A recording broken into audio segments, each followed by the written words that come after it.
আসসালামু আলাইকুম। বাঙালি রান্নাবান্নার আরও একটি নতুন পর্বে আপনাদের সবাইকে স্বাগত। আজকের পর্বে তৈরি করে দেখাবো ক্যারামেল পুডিংয়ের রেসিপি। আশা করছি রেসিপিটা আপনাদের সকলের কাছে ভালো লাগবে। আজকের পুডিং তৈরি করার জন্য আমি 1 লিটার গরুর দুধ নিয়েছি আর দুধটাকে জাল করে নিচ্ছি। দুধটাকে 2-1 মিনিট জাল করে নেওয়ার পর আমি এর মধ্যে দিয়ে দিলাম আধা কাপ পরিমাপের চিনি। আপনারা মিষ্টি যে যেমন খান ঠিক সেই অনুযায়ী চিনির পরিমাণটা বাড়িয়ে বা কমিয়ে নিতে পারবেন। এবার এই দুধটাকে জাল করে কিছুটা ঘন করে নিতে হবে। তবে দুধটাকে জাল করে একদম ঘন করে ফেলার প্রয়োজন নেই। পুডিং তৈরি করার ক্ষেত্রে দুধের পরিমাণটা এমন হবে, যদি আপনি 4 কাপ দুধ নেন তাহলে এই দুধটাকে শুকিয়ে 3 কাপে আনতে হবে। মানে 1 কাপ পরিমাপ দুধ আপনাকে শুকিয়ে ঘন করে নিতে হবে। দুধটা জাল করার সময় একটা বিষয়ে খেয়াল রাখবেন, যাতে দুধের মধ্যে সর না পড়ে। কারণ আমরা যখন পুডিংটা তৈরি করব তখন দুধের এই মিশ্রণটাকে ছেঁকে নিতে হবে, আর তখন কিন্তু সরটাকেও ফেলে দিতে হবে। তাই খেয়াল রাখতে হবে যাতে দুধের মধ্যে কোনো সর না পড়ে। তাই অনবরত নেড়ে চেড়ে এভাবে করে দুধটাকে জাল করে নিতে হবে। এর মধ্যে কিন্তু দুধটা জাল করে কাঙ্ক্ষিত পর্যায়ে চলে এসেছে। এবার এই দুধটাকে চুলা থেকে নামিয়ে ঠান্ডা করে নিচ্ছি। চামচের সাহায্যে এভাবে অনবরত নেড়ে চেড়ে একটু ঠান্ডা করে নিতে হবে, যাতে করে দুধের মধ্যে সর না পড়ে। আর যখন দেখবেন দুধটা মোটামুটি পর্যায়ে ঠান্ডা হয়ে এসেছে তখন এটাকে আমি একটা সাইডে রেখে দিচ্ছি। আর এই দুধটা পুরোপুরি ঠান্ডা হয়ে আসা পর্যন্ত অপেক্ষা করছি। আর সেই ফাঁকে পুডিংয়ের জন্য ক্যারামেলটা তৈরি করে নিচ্ছি। তার জন্য চলে একটা হাঁড়ি বসিয়ে এর মধ্যে নিয়েছি আধা কাপ চিনি, আর এর মধ্যে সামান্য একটু পানি দিয়ে দিয়েছি। এবার চুলার আঁচ মিডিয়াম হাই হিটে রেখে ক্যারামেলটা তৈরি করে নিব। এর মধ্যে কিন্তু চিনিটাও গলতে শুরু করেছে, আর এটা অনেকটা লালচে বাদামি রঙও আসতে শুরু করেছে। প্রথম পর্যায়ে চিনির শিরাটাকে নাড়ার প্রয়োজন নেই। যখন দেখবেন চিনির শিরার মধ্যে লালচে রং আসতে শুরু করেছে তখন একটা চামচের সাহায্যে করে হালকা হাতে নেড়ে দিতে হবে, আর অপেক্ষা করতে হবে রংটা আরও একটু গাঢ় হওয়া পর্যন্ত। আর যখনই দেখবেন ক্যারামেলের মধ্যে সুন্দর একটা লালচে রং চলে এসেছে, ঠিক সেই পর্যায়ে ক্যারামেলটাকে নামিয়ে নিতে হবে।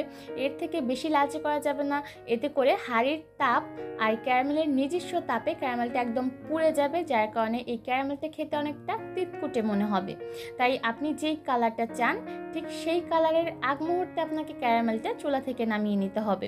তাহলেই দেখবেন ক্যারামেলটা একদম পারফেক্টভাবে থাকবে আর পুড়েও যাবে না। এবার আমি ক্যারামেলটাকে চুলা থেকে নামিয়ে সরাসরি যে পাত্রে পুডিং সেট করব সেই পাত্রে ঢেলে নিচ্ছি। এবার এই ক্যারামেলটা সেট হতে হতে আমি পুডিংয়ের মিশ্রণটা তৈরি করব।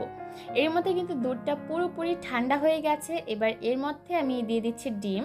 আমি 3টা ডিম আগেই ভেঙে রেখেছিলাম। এবার একটা ডাল ঘুটনির সাহায্যে খুব ভালোভাবে ডিমের সাথে দুধ মিশিয়ে দিতে হবে। আর এভাবে ডাল ঘুটনি দিয়ে 2-3 মিনিট বিট করে নিলেই দেখবেন ডিমের সাথে দুধ খুব ভালোভাবে মিশে গেছে। যখন ডিম আর দুধের মিশ্রণটা তৈরি হয়ে যাবে তখন একটা ছাঁকনির সাহায্যে এই মিশ্রণটাকে আমি ক্যারামেলের বাটিতে ঢেলে নিচ্ছি। আর পুডিংয়ের এই মিশ্রণটা ছেঁকে নেওয়ার কারণে পুডিংয়ের ভিতরের অংশটা অনেকটাই স্মুথ হবে, যার কারণে পুডিংয়ের ভিতরের অংশে কোনো প্রকার গর্তের সৃষ্টি হবে না। দুধ আর ডিমের মিশ্রণ দিয়ে দেওয়া হয়ে গেলে আমি বাটিটাকে একটা ঢাকনা দিয়ে ঢেকে দিয়েছি। এবার চলে যাচ্ছি পুডিংটাকে রান্না করে নেওয়ার জন্য। তার জন্য চুলায় একটা প্যান বসিয়ে দিয়েছি। এবার এর মধ্যে একটা তোয়ালে বিছিয়ে নিচ্ছি। পুডিংয়ের বাটিটা যাতে হাঁড়ির গায়ে সরাসরি লেগে না থাকে তার জন্য আমি এই তোয়ালেটা ব্যবহার করেছি। এতে করে পুডিংটা পারফেক্টভাবে তৈরি হবে আর ভেতরে কোনো ফাটলেরও সৃষ্টি হবে না। এবার পাত্রের অর্ধেকটা পর্যন্ত আমি পানি দিয়ে দিয়েছি। পুডিং তৈরি করার জন্য পাত্রের মধ্যে এমনভাবে পানি দিতে হবে যাতে পুডিংয়ের পাত্রটা পানির নিচে 1 ভাগ ডুবে থাকে। এবার হাঁড়িটাকে একটা ঢাকনা দিয়ে ঢেকে চুলার আঁচ মিডিয়াম লো হিটে রেখে এই পুডিংটাকে রান্না করতে হবে কমপক্ষে 40 মিনিটের মতো। এর মধ্যে কিন্তু পুডিংটা একদম পারফেক্টভাবে তৈরি হয়ে গেছে। একটা টুথপিকের সাহায্যে চেক করে নিচ্ছি। টুথপিকটা একদম ক্লিন বের হয়েছে, মানে পুডিংটা ভেতর থেকে পুরোপুরি কুক হয়ে গেছে। আর এই পুডিংটা রান্না হতে আমার প্রায় 40 মিনিটের মতো সময় লেগেছে। এবার এই পুডিংটাকে রুমের স্বাভাবিক তাপমাত্রায় এনে নর্মাল ফ্রিজে 2 ঘন্টার মতো রেখে তারপর সার্ভ করতে হবে। আমি এই পুডিংটাকে প্রায় 2 ঘন্টার মতো নর্মাল ফ্রিজে রেখেছিলাম। এবার পুডিংটাকে সার্ভ করার পালা। প্রথমে ছুরির সাহায্যে পুডিংয়ের সাইডের অংশগুলোকে খুলে নিচ্ছি। তারপর উপর থেকে একটা বাটি দিয়ে কাট করলেই দেখবেন পুডিংটা বের হয়ে যাবে। আপনি চাইলে আগের দিন এই পুডিংটাকে তৈরি করে নর্মাল ফ্রিজে রেখে দিতে পারেন, তারপর পরের দিন সার্ভ করতে পারেন। তাহলে দেখবেন পুডিংটা খেতে আরও বেশি ভালো লাগবে। যেহেতু আমার হাতে সময় ছিল না তাই আমি পুডিংটাকে 2 ঘন্টা নর্মাল ফ্রিজে রেখেই সার্ভ করেছি। আর এটা কতটা পারফেক্ট হয়েছে দেখে নিশ্চয়ই বুঝতে পারছেন। আর এর ভিতরের অংশটাও কিন্তু অনেকটা স্মুথ হয়েছে। আশা করছি আমার আজকের এই সহজ পুডিংয়ের রেসিপি আপনাদের কাছে ভালো লেগেছে। আজকের মতো এখানেই বিদায় নিচ্ছি। সবাই অনেক ভালো থাকবেন। আল্লাহ হাফিজ।